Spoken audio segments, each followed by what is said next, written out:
Olá, bem-vindo ao canal Livro Aberto. Hoje daremos continuidade ao comentário das lições bíblicas da revista da editora Betel, falando sobre a lição de número 7, cujo tema é: o verdadeiro discípulo reconhece que sua segurança vem de Deus.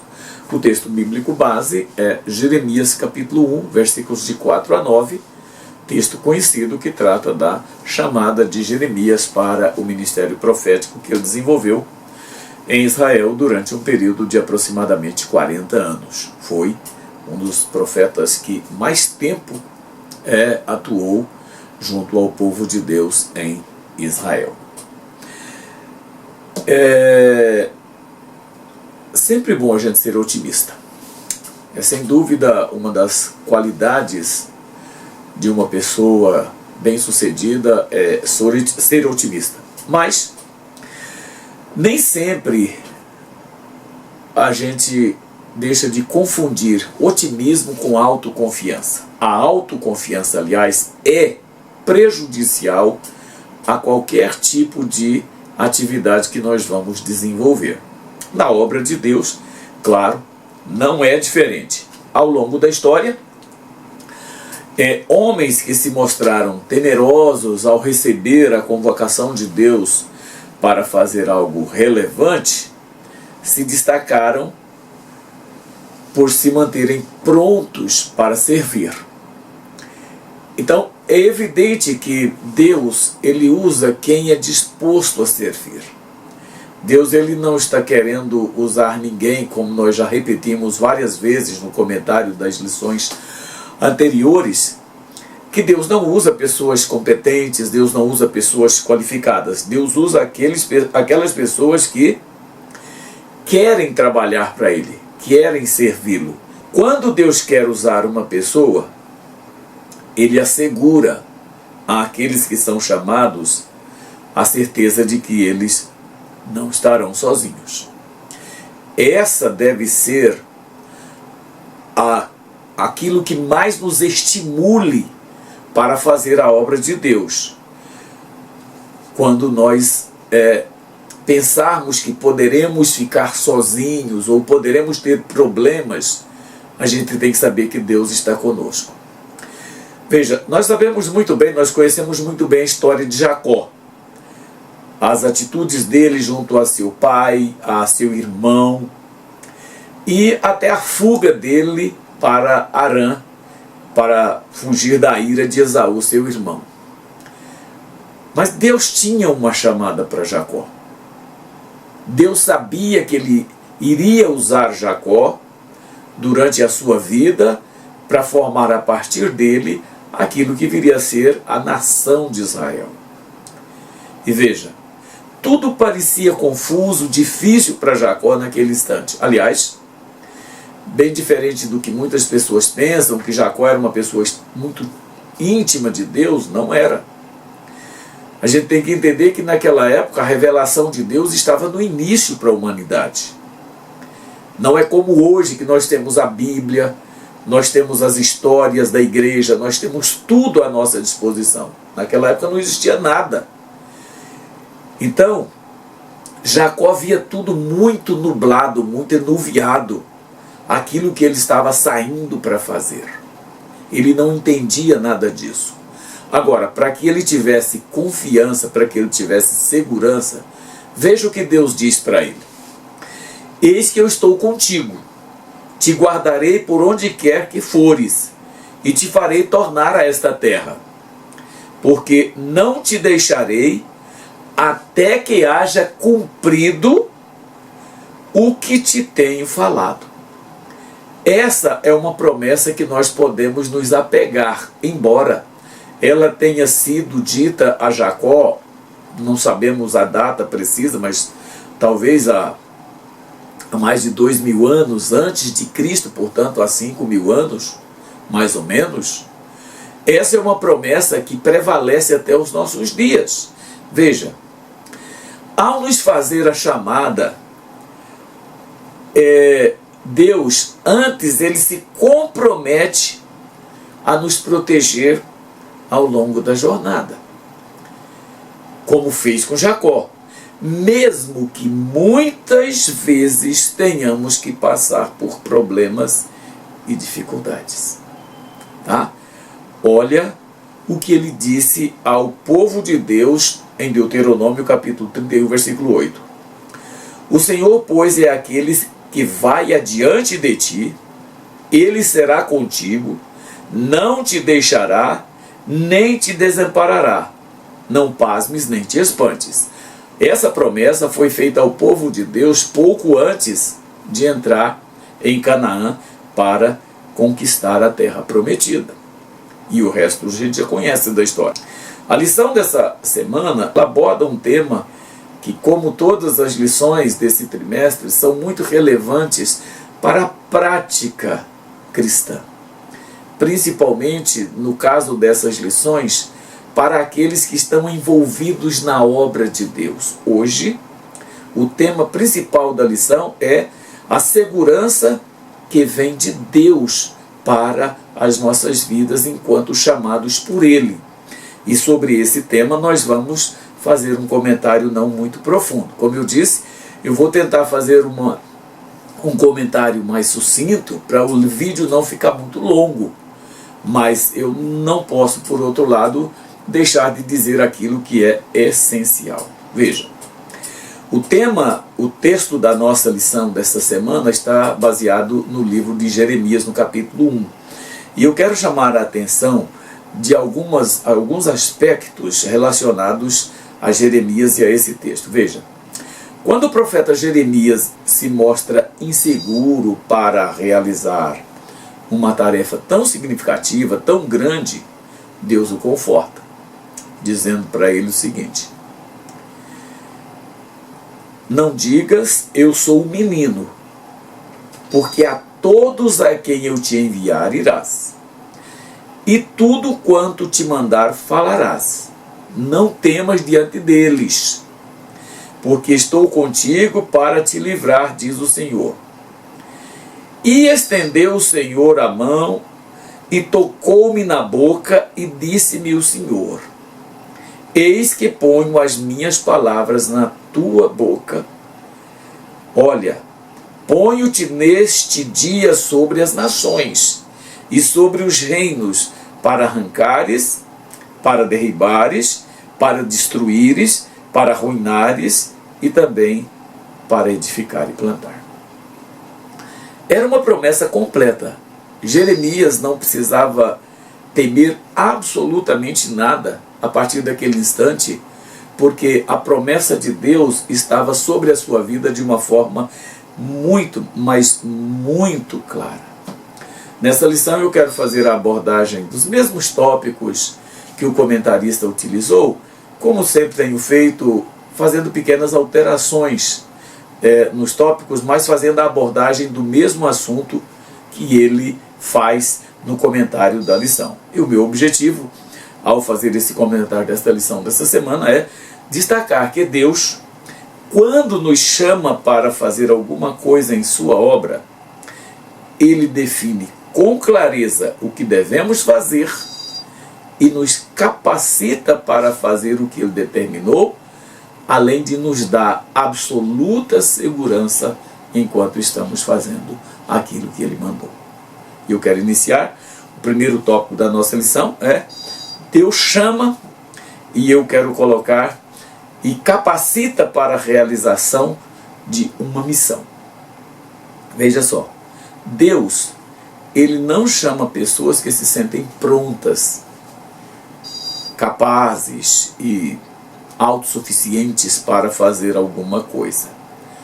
Deus capacita, dá segurança para que nós possamos realizar a tarefa para a qual Ele nos chama.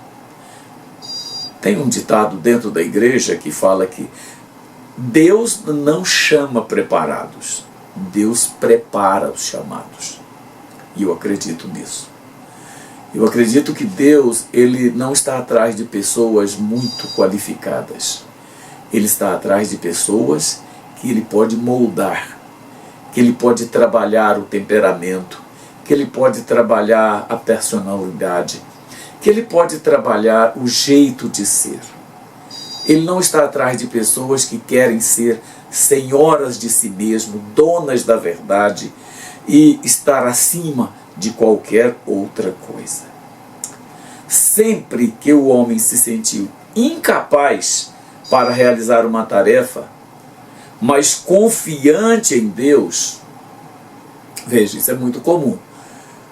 Você fica com medo de fazer alguma coisa, você se sente incapaz. Graças a Deus, eu tenho tido oportunidade de pregar a palavra do Senhor há mais de 45 anos nas igrejas. Irmãos, e honestamente, até hoje eu ainda sinto as mesmas emoções que eu senti na primeira vez, nas primeiras vezes que preguei, e também sinto a mesma insegurança.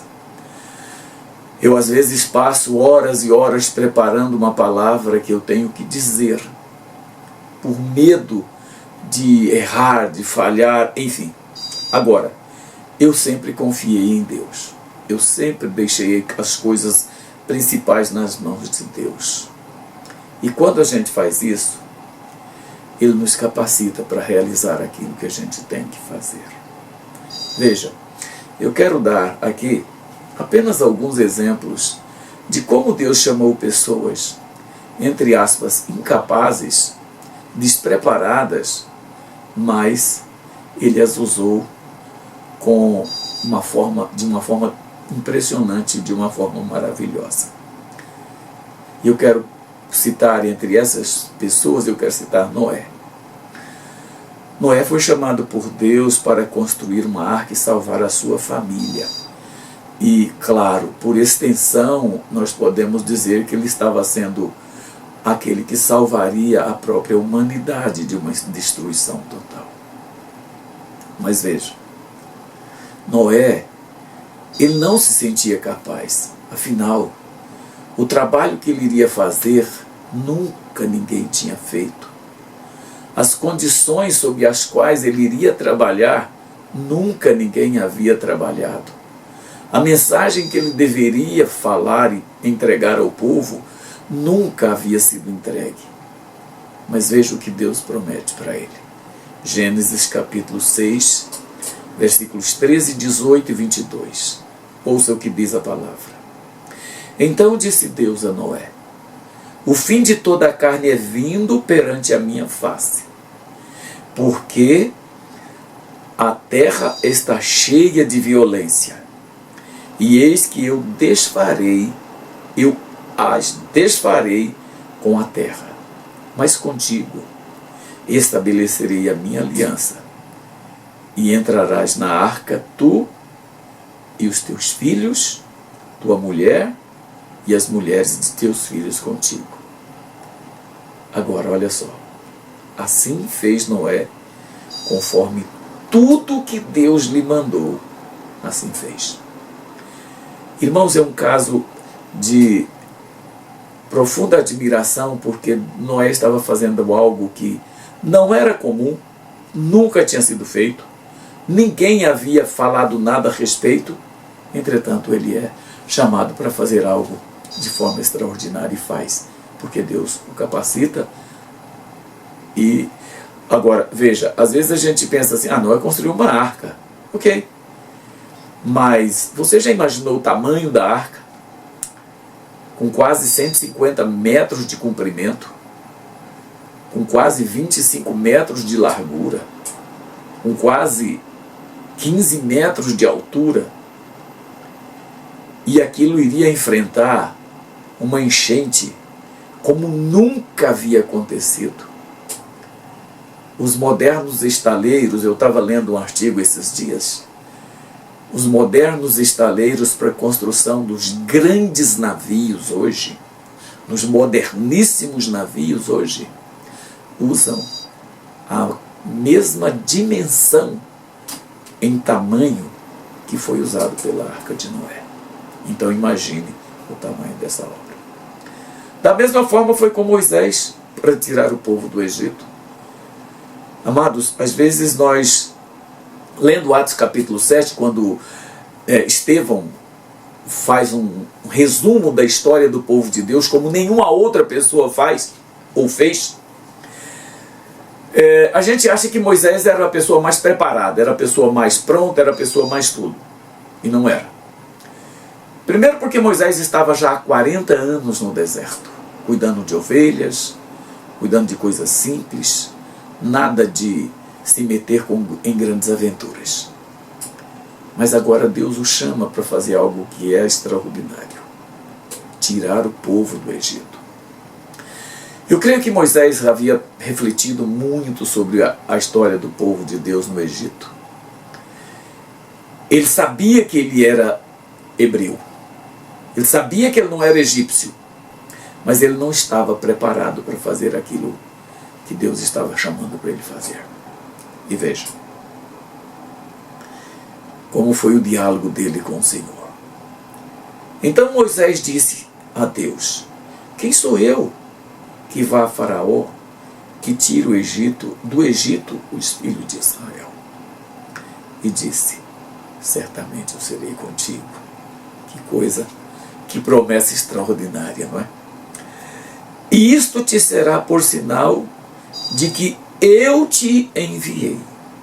Quando houveres tirado o povo do Egito, servireis a Deus neste monte. Irmãos, havia uma promessa extraordinária. Havia uma demonstração extraordinária de poder.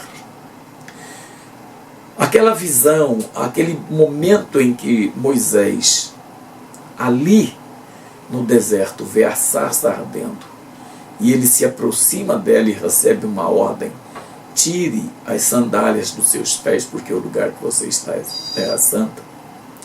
Aquilo ali tinha uma conexão muito grande com o Egito. Porque quando essa ordem é dada para ele, ele reconhece que quem está falando com ele é uma autoridade absolutamente soberana. Porque era exatamente isso que acontecia no Egito, onde ele foi criado e educado. Foi assim com Gideão. Quando Gideão é chamado para tirar o povo, para livrar o povo dos atacantes que vinham dos midianitas, dos amalequitas e de tantos outros povos que vinham para tirar tudo que eles plantavam e colhiam, Gideão se sente incapaz. A experiência de Gideão é uma das mais lindas da Bíblia. Quando ele disse: quem sou eu para fazer isso? A minha tribo é pequena, a minha família é pequena. Quem sou eu para fazer isso? Veja, Juízes capítulo 6, versículos de 14 ao 16. Então o Senhor olhou para ele e disse: vai nesta tua força, e livrarás a Israel da mão dos midianitas. Porventura não te enviei eu? E ele lhe disse: Senhor meu, com que livrarei Israel?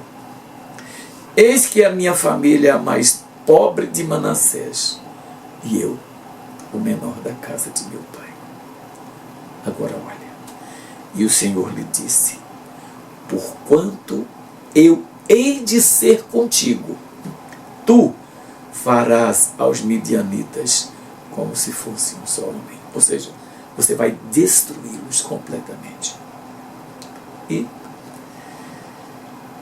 foi assim com Jeremias, de quem eu já falei aqui a história da chamada, e aliás o texto da nossa lição dessa semana é Jeremias capítulo 1, exatamente o texto que se refere à sua chamada.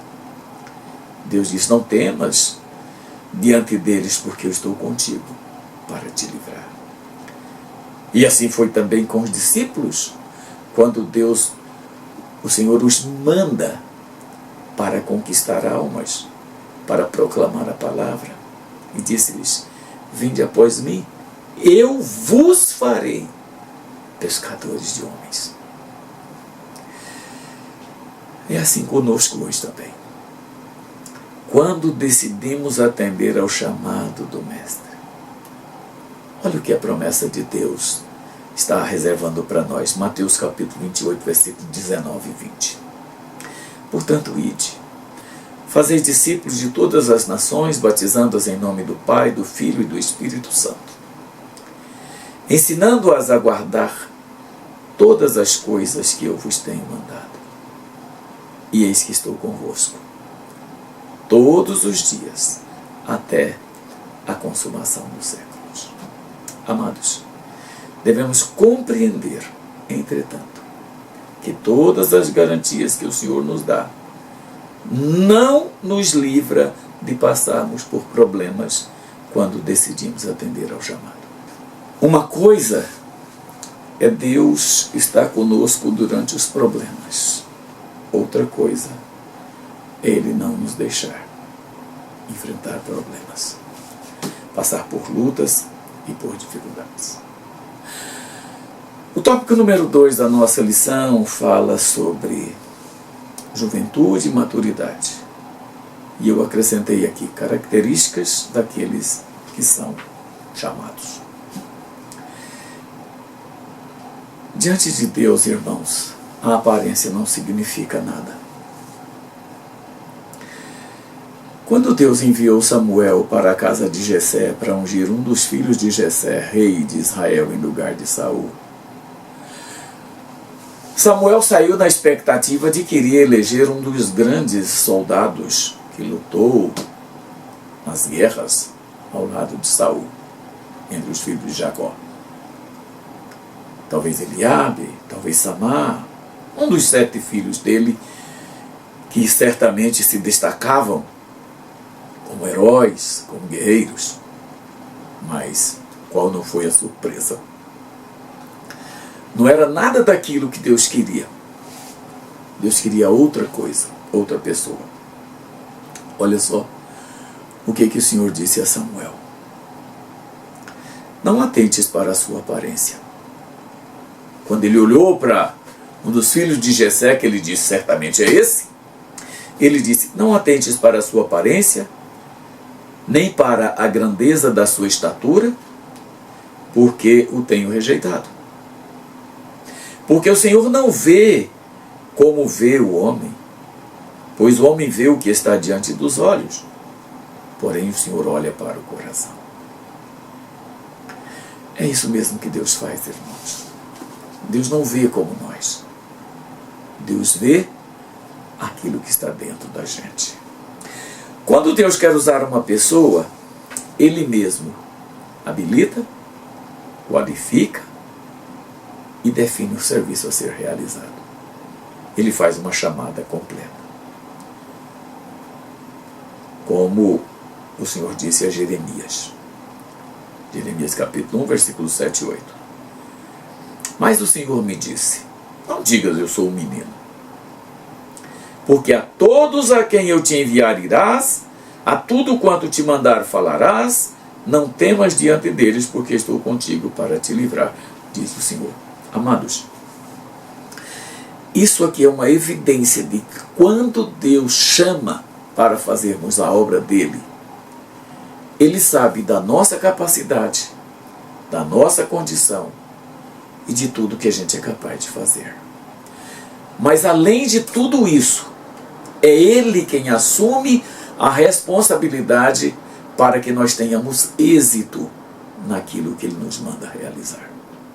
É isso que nós precisamos saber.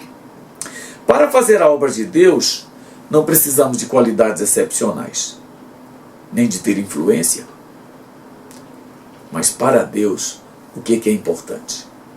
Eu quero listar aqui algumas características ou qualidades daqueles que são chamados, daqueles que podem ser chamados por Deus para fazer a sua obra. A primeira coisa, irmãos, indispensável a quem é chamado para fazer a obra de Deus é que eles tenham a experiência do novo nascimento. Algo que nem sempre hoje a gente valoriza. Hoje nós estamos desejosos mais de que as pessoas venham para a igreja e fiquem na igreja. Às vezes em pecado, às vezes com as suas vidas erradas, às vezes com problemas gravíssimos na vida, mas o importante é elas estarem na igreja. Para Deus não. Irmãos, ninguém se alista junto ao exército de Deus por meio do batismo nas águas. Nós só nos alistamos no exército de Deus por meio do arrependimento. É isso que nós precisamos fazer. O novo nascimento é absolutamente necessário àqueles que pretendem servir a Deus. Paulo disse aos Coríntios: portanto, se alguém está em Cristo, é uma nova criatura. E isso é absolutamente importante e necessário. As coisas velhas passaram e surgiram coisas novas. E é exatamente isso que faz a vida cristã ser o que ela é, tanto para nós quanto para Deus. Ela ser significativa por conta das coisas novas que nós vivemos e temos. Uma segunda ainda característica é que nós precisamos ter convicções claras da nossa chamada. Irmãos, é inadmissível ou é impossível, eu diria, que alguém é chamado por Deus para fazer alguma coisa na obra dele e que não tenha claro na sua memória o dia, as circunstâncias em que ele foi chamado e o tipo de obra para a qual ele foi chamado. Deus não deixa dúvidas nenhuma quando ele nos chama para fazer alguma coisa. Deus, ele não nos chama para a gente ficar sem saber o que fazer, não. Quando ele nos chama, ele tem exatamente aquilo que a gente quer. Note, Paulo escrevendo aos Efésios, no capítulo 4, versículo 11, ele diz assim, olha, o Senhor chamou uns para apóstolos, não há dúvida, para apóstolos. Outros para profetas, não tem dúvida, é profeta. Outros para evangelistas, não há confusão nenhuma, é evangelista. Outros para pastores, e outros para mestres ou doutores, como tem nas traduções. Mas não há dúvida, a Bíblia não diz, olha, o Senhor chamou um obreiro para fazer alguma coisa, mas não esclareceu exatamente o que é. Não, ele chama para isso. Paulo, falando sobre os dons espirituais que nós recebemos para realizar a obra de Deus, ele diz, olha, os dons são dados para aquilo que for útil. É dado a cada um para o que for útil. Então, veja, Deus, ele não nos capacita para a gente ficar aí com mão de obra armazenada. No reino de Deus não se armazena mão de obra. Isso a gente faz nas forças armadas, mas não na obra de Deus. Quando Deus chama especificamente para uma atividade, para um trabalho. Terceira, ter disposição para servir de forma zelosa, responsável e comprometida com Deus. Irmãos, nós estamos vivendo uma fase em que as pessoas estão muito ensimesmadas. Elas acham que pode mandar em Deus, elas acham que pode dizer o que fazer na obra de Deus, elas acham que a obra de Deus é um brinquedinho que elas usam como quiser. E não é. Olha o que Pedro disse aos irmãos, à igreja. Se alguém falar, fale segundo as palavras de Deus, ou o oráculo de Deus. Se alguém administrar, administre segundo o poder que Deus dá, para que em tudo Deus seja glorificado. Amados, Deus, quando nos chama, Ele quer que nós sejamos servos e não senhores. Quer que nós sirvamos e não exijamos ser servido. É isso que Ele quer fazer conosco. Quarto, nós precisamos viver de maneira que glorifiquemos a Deus. Olha, Paulo talvez seja um dos exemplos mais notáveis de uma pessoa cuja vida foi integralmente entregue a Deus depois de sua conversão na estrada de Damasco. Sabemos que ele era extremamente zeloso no tempo que ele era um fariseu. No tempo que ele perseguia a igreja, ele era zeloso, mas agora que Paulo entrega a sua vida a Cristo, os objetivos, os projetos de Paulo passam a ser todos para glorificar a Deus. Olha o que ele disse aos Gálatas, capítulo 2, versículo 20. Já estou crucificado com Cristo. E vivo não mais eu, mas Cristo vive em mim. E a vida que agora vivo na carne, vivo-a pela fé do Filho de Deus, o qual me amou e se entregou a si mesmo por mim. Em outro lugar, ainda Paulo assegura que ele está vivendo inteiramente para Cristo. Não importa as condições, não importa o que ele está passando, ele vive para Cristo. Ele se glorifica em Cristo. Ou como ele disse aos Filipenses, para mim, o viver é Cristo e o morrer é ganho. Quinto, nós que queremos fazer a obra de Deus, que queremos ser chamados por Ele, precisamos ter bom testemunho, tanto dos que estão dentro quanto aqueles que estão fora da igreja. Tem sido trágico o testemunho de alguns obreiros que estão querendo fazer a obra de Deus. Mas olha o testemunho que Lucas registra a respeito de Timóteo. E chegou a Derbe e Listra. E eis que estava ali um certo discípulo por nome Timóteo, filho de uma judia que era crente, mas de pai grego, do qual davam bom testemunho os irmãos que estavam em Listra e em Icônio. A igreja dava bom testemunho de Timóteo. Mas Paulo, escrevendo ainda a Timóteo, ele diz assim: convém também que tenha bom testemunho dos que estão de fora, para que não caia em afronta e no laço do diabo. Ter bom testemunho dos que estão dentro da igreja e daqueles que estão fora da igreja. Essas 5 características, irmãos, devem ser base de vida, de conduta, de comportamento para aqueles que querem ser chamados. O item 3 da lição, ele fala de aliança e compromisso. Eu quero acrescentar que Deus cumpre suas promessas com aqueles que têm compromisso com Ele. Tá? Veja, ao assumir um compromisso com Deus, mantenha-se firme nesse propósito.